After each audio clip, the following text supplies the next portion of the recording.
जामी ने अमेरिका में मेरी बेटी के खिलाफ शिकायतों के अंबार लगा दिए तुम्हारे सामने, और मेरी बेटी ने पाकिस्तान में रहते हुए, मेरे घर में रहते हुए कभी कोई शिकायत नहीं की। ये होती है तरबियत और किरदार। हाँ तो जाहिर है ना यास्मीन, जिसे शिकायत होगी वही बोलेगा ना। अब ये तो ना बसने वाली बातें हैं। मैं सिर्फ इतना पूछना चाहती हूँ कि ज़ेबा क्यों जामी पर उठते बैठते शक करती है, उसे ताने देती है अस्मा के। ज़ेबा ने तो ऐसा कुछ भी नहीं कहा।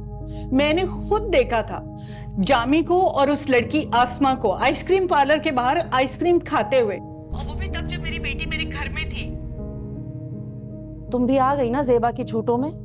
हमारे खानदान में झूठ नहीं बोला जाता, और मेरी बेटी ने कोई झूठ नहीं बोला, बल्कि वो तो मुकर गई थी। कहने लगी अम्मी आपको कोई वहम हुआ है। पर मुझे कोई वहम नहीं हुआ था फरहाना। मैंने अपनी आंखों से देखा। अब इतनी अंधी तो नहीं हो गई थी ना कि अपने दामाद को ना पहचान सकती।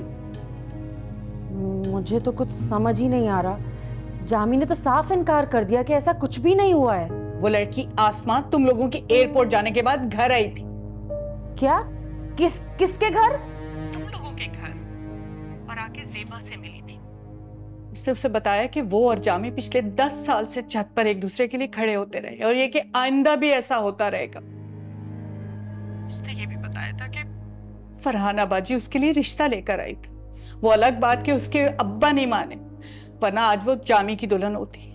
अगर तुम्हें किसी बात पे शक हो ना, तो अपनी सलमा बुआ से पूछ लो। वो ऐनी शाहिद है हर चीज की। मुझे तो कुछ समझ नहीं आ रहा यास्मीन। मैं बात करती हूँ जामी से, मैं पूछती हूँ उससे। अगर ऐसा कुछ था भी फरहाना, तो तुम अपने भाई की शादी वहां करती ना जहां उसकी ख्वाहिश थी।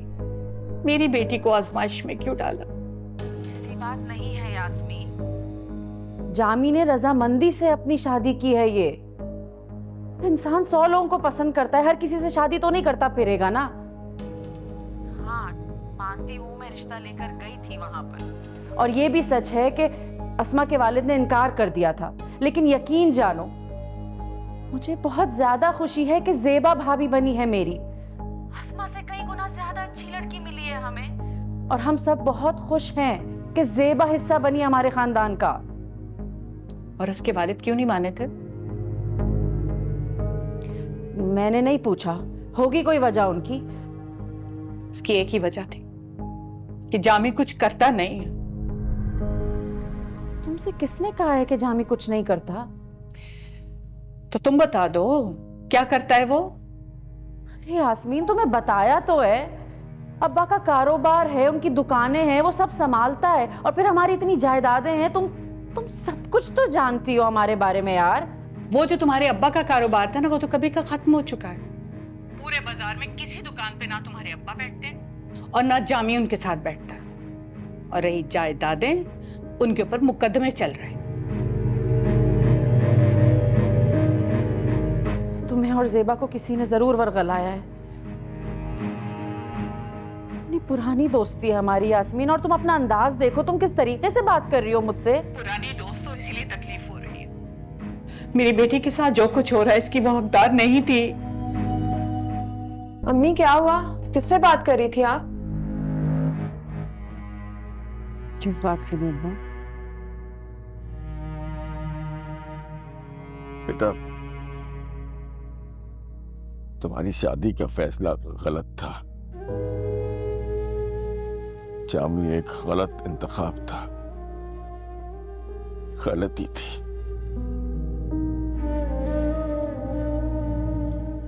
कोई बात नहीं अब्बा,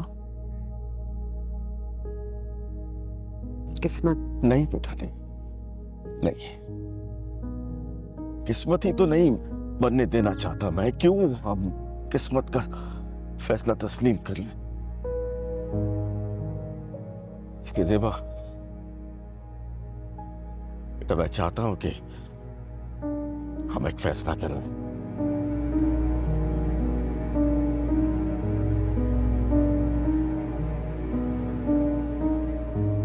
बेटा मैं चाहता हूं कि तुम जामी से खुला ले लो। तलाक? ये कैसी बात कर रहे हैं आप अब्बा?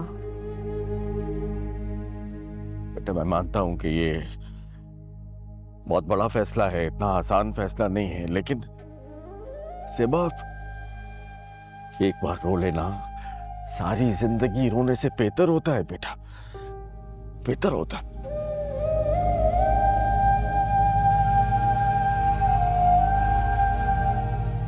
मैं दुनिया का सामना कैसे करूंगी? लोग ये तो नहीं कहेंगे ना कि मैंने उसे छोड़ा, ये समझेंगे कि उसने मुझे छोड़ा है। मैं दोस्तों के सामने मुंह कैसे दिखाऊंगी अम्मा? दुनिया का सामना कैसे करूंगी? बेटा मैं हूं ना तुम्हारे साथ, मैं तुम्हारे साथ खड़ा हूं। इस दुनिया का मुकाबला मैं करूंगा, मैं जवाब दूंगा इसे। तुम इस दुनिया की फिक्र मत करो। बहुत देर हो चुकी है अम्मा, अब आपका मेरे साथ खड़े होने का कोई फायदा नहीं। ठीक है वो कमाता नहीं है, कंजूस है, पैसों में तंग करता है, लेकिन और कोई बड़ी खामी तो नहीं है ना उनमें। सेबा बेटा, जो मर्द कमाना ना जानता हो, कफालत ना कर सकता हो, वो कितना ही सेहतमंद क्यों ना हो, ये उसका सबसे बड़ा ऐब होता है बेटा, सबसे बड़ा ऐब। देखो सेबा बेटा, मैं ये नहीं कह रहा कि तुम उजलत में ये फैसला करो। बेटा टेक योर टाइम, सोच समझ के फैसला करो। क्योंकि सेबा जब एक बार फैसला कर लेना ना, तो बेटा फिर पीछे मत हटना, डटी रहना।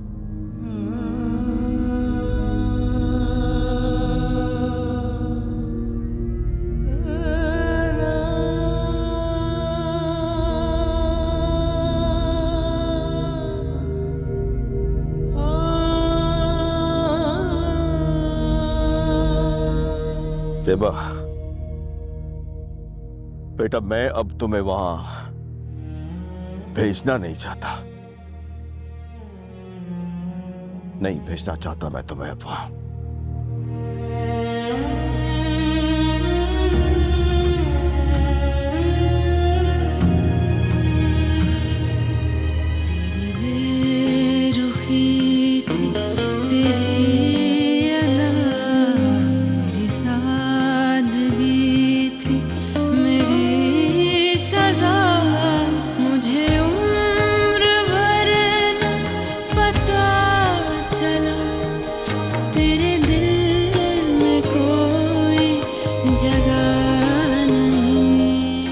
हाथ उलझे हुए रेशम में फंसा बैठे हैं, अब बता कौन से धागे को जुदा किससे करें? और क्या क्या गुल खिलाने हैं तुम्हारी सहेली के भाई ने। पहले तो सिर्फ निकम्मा था, और अब औरतों के साथ चक्कर शुरू कर दिया है उसने। मैं बहुत शर्मिंदा हूं, तो आपसे नजरें नहीं मिला सकती और ना ही ज़ेबा से। मुझे क्या ही पता था कि फरहाना का खानदान और उसका भाई इतना निकम्मा निकलेगा। नहीं यास्मीन नहीं, ये शादी इस तरह नहीं चल सकती। मुझे जामी से बैठकर बात करनी होगी हर इशू पर, और उसके बाद मुझे फैसला करना होगा।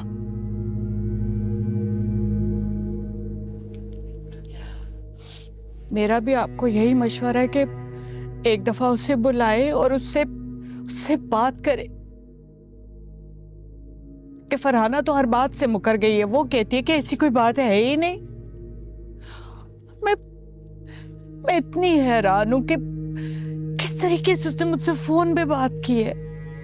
सारी जिंदगी उसने मुझसे इस लहजे में बात नहीं की। अच्छा हुआ, बहुत अच्छा हुआ जो तुम्हारी सहेली की असलियत तुम्हारे सामने आ गई। यास्मीन, तुम्हारे अंधे एतमाद ने मेरी बेटी, मेरी ज़ेबा की जिंदगी बर्बाद कर दी। तुम्हारे अंधे एतमाद ने।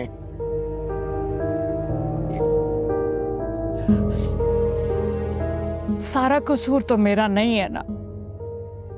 आखिर घर में रहने वाली औरत हो, ऐसी तहकीक तो मर्द करते हैं ना, ये काम आपको करना चाहिए था। लेकिन आपने भी ना तहकीक करने के बजाय बस जल्दी की के ब्याह दो लड़की को। क्यों इल्जाम लगा रही हो मुझ पर? भूल गई हो उस दिन तुम आई थी मेरे पास रुमाल लेकर के, ये देखो तुम्हारी बेटी क्या कर रही है, सीने से लगा के सो रही है, जल्दी से ब्याह दो उसको, ये तुमने कहा था, मैंने नहीं। मेरा कसूर सिर्फ इतना है कि मैंने अपनी बेटी की बजाय तुम पे एतमाद किया। अगर मैं ज़ेबा से पूछ लेता तो आज ये दिन देखना ना पड़ता मुझे। ये है मेरा कसूर। अपने हाथों से अपनी बेटी की जिंदगी बर्बाद करती मैंने।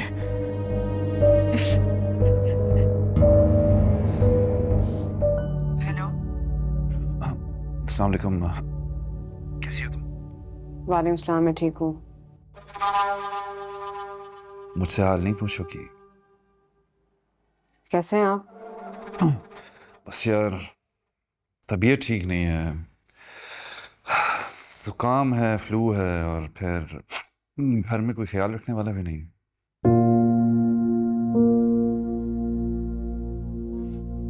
इतना भी नहीं कह रही कि मैं आ जाती हूँ ख्याल रखने के लिए। आप अगर कहते हैं तो मैं आ जाती हूँ। तो आ जाओ ना यार, और किस तरह कहूँ मैं तुम्हें? ठीक है, फिर आप लेने आ जाए। चलो फिर शाम को तैयार है ना? मेरी तबीयत ठीक नहीं है लेकिन फिर भी आ जाऊंगा तुम्हें लेने। जी। तुम्हें पता है तुम्हारे बगैर दिल नहीं लग रहा। लड़ाई तो मैंने तुमसे कर ली, लेकिन अब एहसास हो रहा है कि तुम्हारे ना होने से घर में बहुत फर्क पड़ता है। आप मुझसे बात कर रहे हैं? सेवा यार, और किससे करूंगा मैं बात? एक ही तो बीवी है मेरी। चलो शाम को तैयार है ना? तुम्हें देख के शायद तबीयत भी ठीक हो जाए। और हाँ, अम्मी को कहना खाना जरा ज्यादा बना दें। वो बुआ छुट्टी पे जा रही है ना, तो फिर खाने में थोड़ी तंगी होगी घर में। जी ठीक है। चलो ठीक है, मैं शाम को आ जाऊंगा। खुदा हाफिज। वापस।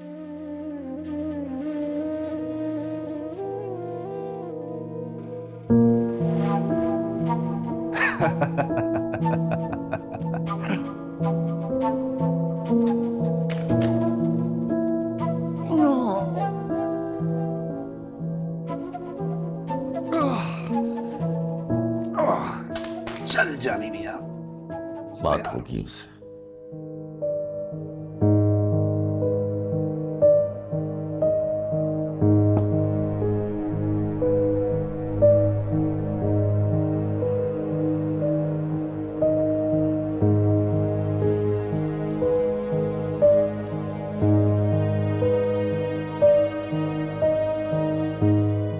अच्छा,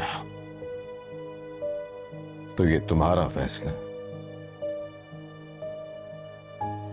ठीक है, ठीक है ज़ेबा, अगर ये तुम्हारा फैसला है तब भी आज जामी के साथ बात होगी मेरी।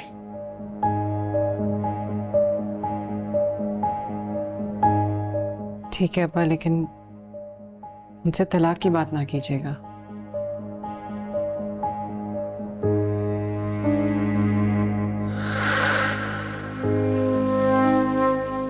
अंकल, दरअसल ज़ेबा और आंटी को कुछ गलतफहमी हुई है। वो लड़की हमारे हमसाए में रहती है और वहां आइसक्रीम पार्लर में वो आइसक्रीम खा रही थी। मैं अब्बा जी के लिए वहां आइसक्रीम लेने गया तो उसने मुझे वहां देखा और कहा कि घर छोड़ दो। उसके अब्बा और मेरे अब्बा सालों से दोस्त हैं, बचपन से हमारा घर में आना जाना है। बस इसी वजह से मैंने उसे हाँ कर दी, वरना और कोई दूसरी बात नहीं है। और आइंदा ऐसा कुछ नहीं होगा। और जाहिर है कि मैं समझता हूं कि मुझे शायद ऐसा नहीं करना चाहिए था। जमशेद, तुम करते क्या हो?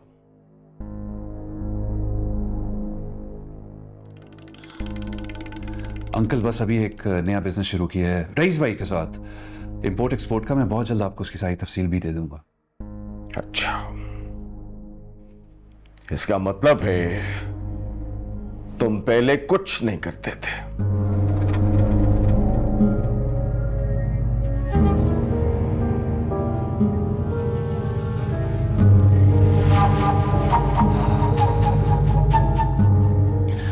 अंकल ऐसा कुछ नहीं है, मैं करता था, बिल्कुल करता था। बस वो अब्बा जी की तबीयत की वजह से बिजनेस संभल नहीं सका, उसको खत्म करना पड़ा मुझे। देखिए मेरा इतना तजर्बा है कि मैं 2 मिनटों में बिजनेस खड़ा कर सकता हूँ, उसको चला भी सकता हूँ। और कौन सा बिजनेस 2 मिनट में खड़ा हो सकता है?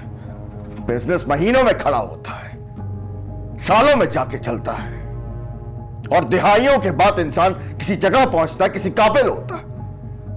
समझे? जी।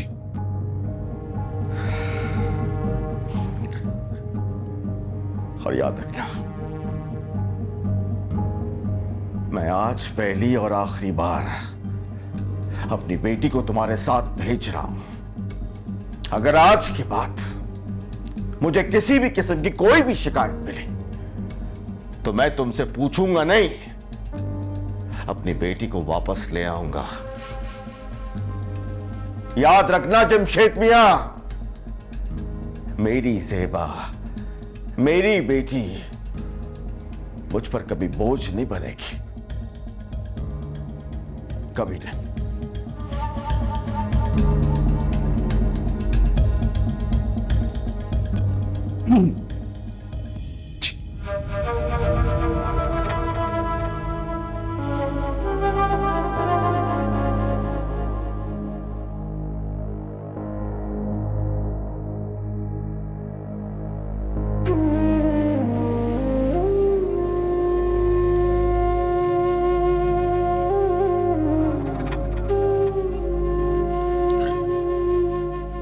बेटा, आपका पर्स कभी पैसों से खाली नहीं होना चाहिए।